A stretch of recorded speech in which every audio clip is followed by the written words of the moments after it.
Treatment அப்படின்னா என்னன்றது நான் இந்த வீடியோல சொல்றேன். ஃபர்ஸ்ட் உங்க டென்டிஸ்ட் இன்ட்ராஓரலா செக் பண்ணி பார்ப்பாங்க. நெக்ஸ்ட் ஒரு எக்ஸ்ரே எடுத்து அந்த டிகே எந்த அளவுக்கு எக்ஸ்டெண்ட் ஆயிருக்குன்றத செக் பண்ணுவாங்க.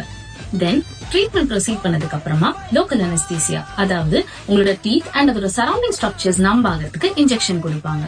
அதுக்கப்புறமா டிகே ரிமூவ் பண்ணிட்டு அண்ட் கீழ இருக்கிற பல்பல் டிஷ்யூவை எக்ஸ்போஸ் பண்ணுவாங்க. எக்ஸ்போஸ் பண்ண பல்பல் டிஷ்யூவை கம்ப்ளீட்டா கிளீன் பண்ணி வெளியே எடுத்துருவாங்க. நெக்ஸ்ட் வேரியஸ் இன்ட்ராகெனல் சொல்யூஷன்ஸ் யூஸ் பண்ணி அந்த கெனலை டிஸ்இன்ஃபெக்ட் பண்ணிடுவாங்க. அதுக்கப்புறமா கட்டா பர்கா அப்படின்ற மெட்டீரியல் வச்சு அந்த கெனலை சீல் பண்ணிடுவாங்க. அதுக்கு மேல ஒரு பெர்மனன்ட் ஃபில்லிங் கொடுத்துருவாங்க. கொடுத்துட்டு டீத்தை சுத்தி லைட்டா குறைச்சிடுவாங்க. குறைச்சு அளவெடுத்து லேபுக்கு சென்ட் பண்ணிடுவாங்க. லேப்ல இருந்து கஸ்டமைட் கிரவுன்ஸ் நீங்க செலக்ட் பண்ற மெட்டீரியல்ஸ் ஏத்த மாதிரி உங்களுக்கு டெலிவர் ஆகும். ரூட் கேனல் ட்ரீட்மெண்ட்ஸ் மோஸ்ட்லி ஒரு விசிட்ல முடிஞ்சிடும்.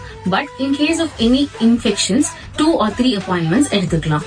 இந்த மாதிரி நிறைய அப்டேட்ஸ் தெரிஞ்சுக்க இந்த பேஜை ஃபாலோ பண்ணுங்க.